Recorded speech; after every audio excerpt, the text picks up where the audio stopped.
Bonne fin d'après-midi, ici Jacques Morancy. Cette semaine, Antenne 10 poursuit sa revue des événements qui ont marqué l'année 1981. Aujourd'hui, nous abordons la scène internationale, avec tout son cortège d'événements plus ou moins heureux, d'incidents et de catastrophes.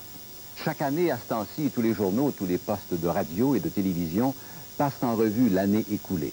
Et chaque fois, on s'étonne de la violence qui l'a marquée. On tente de se convaincre que les limites ont été atteintes, pour se rendre compte à la fin de l'année suivante, malheureusement, que l'histoire s'est répétée. 1981 n'aura pas été plus calme. Ce qui l'a particularisé, cependant, c'est le niveau élevé où la terreur a frappé. Le pape, le président Sadat, le président Reagan, il y a eu aussi l'Iran. Avec Jacques Moisan et Pierre Bruno, nous passerons donc en revue les événements qui ont marqué la scène internationale au cours des 12 derniers mois. Je tiens à vous préciser tout de suite que les images qui vous sont présentées ne suivent pas nécessairement un ordre chronologique. Nous avons plutôt tenté de réunir les événements par blocs ayant des intérêts communs.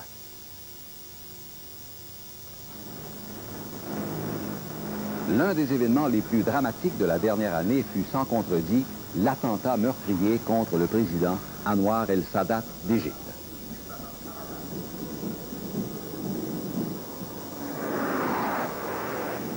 Flanqué du vice-président Hosni Moubarak et de son ministre de la Défense, Ghazala, le chef d'État égyptien passait en revue avec fierté l'élite de ses forces armées. De plus en plus isolé au sein du monde arabe qui le considérait comme un traître à cause de sa politique de pacification avec Israël, le président Sadat, qui avait fait jeter en prison plusieurs centaines d'opposants à son régime, ne se doutait pas qu'il tomberait lui aussi victime d'un complot mené par des éléments extrémistes de son armée.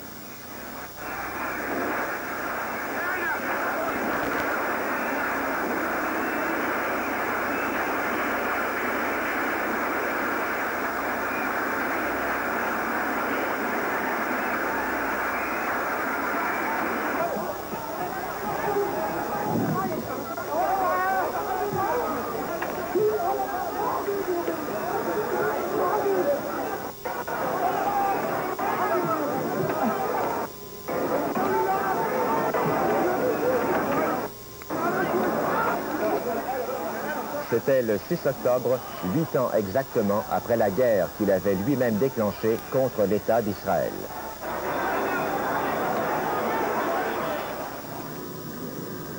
Le Premier ministre Menahem Begin, avec lequel il avait partagé le prix Nobel de la paix, fut parmi les grandes personnalités assistées aux obsèques auxquelles toutefois le peuple égyptien n'a pu participer par mesure de sécurité. Il a été jugé trop périlleux pour le président Reagan de se rendre en Égypte. Mais il s'est fait représenter par son secrétaire d'État, Alexander Haig, et 3 de ses prédécesseurs à la Maison-Blanche, Richard Nixon, Gerald Ford et Jimmy Carter. There could be no finer memorial to Anwar el-Sadat. Un lieutenant, 2 militaires et un chef religieux d'une secte musulmane ont été incarcérés sous les accusations de meurtre et de haute trahison. 18 officiers ont été déchus de leur grade et le gouvernement a imposé la loi martiale après l'assassinat de Sadat.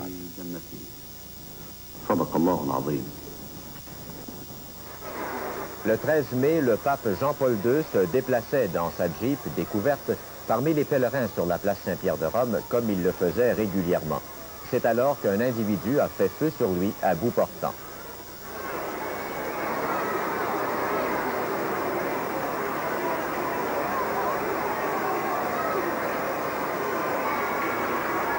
Grièvement blessé à l'abdomen, le Saint-Père a dû subir de délicates interventions chirurgicales. Après de longs mois de convalescence, il a repris ses activités, mais il n'a plus la vigueur qu'on lui connaissait. Son assaillant, Mehmet Ali Agha, est en prison pour la vie.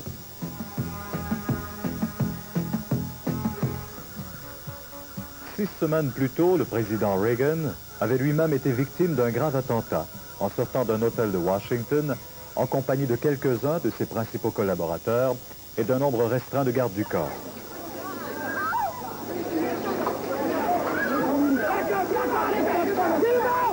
Dès les premiers coups de feu, les agents de sécurité l'ont engouffré dans sa limousine qui est disparue rapidement, tandis que des policiers sautaient littéralement sur l'assaillant, un certain John Hinckley. Depuis son emprisonnement, Hinckley a tenté de s'enlever la vie à 2 reprises. Le plus gravement atteint fut le secrétaire de presse du président, James Brady. Atteint à la tête, il souffre toujours d'une paralysie partielle et ne peut plus se déplacer qu'en chaise roulante. Le président Reagan, lui, a failli être touché mortellement. Opéré d'urgence à la poitrine, il a pu retourner à la Maison-Blanche après 2 semaines d'hospitalisation.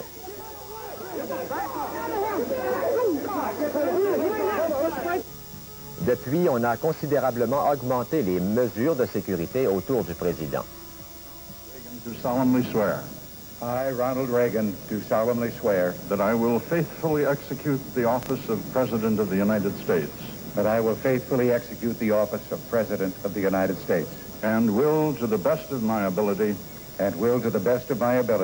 preserve, protect and defend. Le jour où le président Reagan est entré en fonction, en janvier dernier, ce jour a coïncidé avec le retour aux États-Unis des 52 Américains qui avaient été détenus comme otages en Iran durant 444 jours.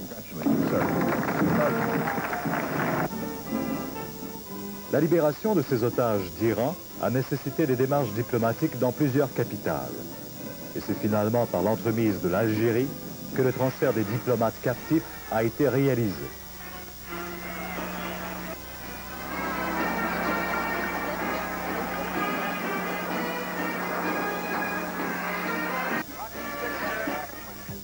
Le président Carter avait risqué le tout pour le tout en autorisant une audacieuse opération de sauvetage qui a échoué lamentablement.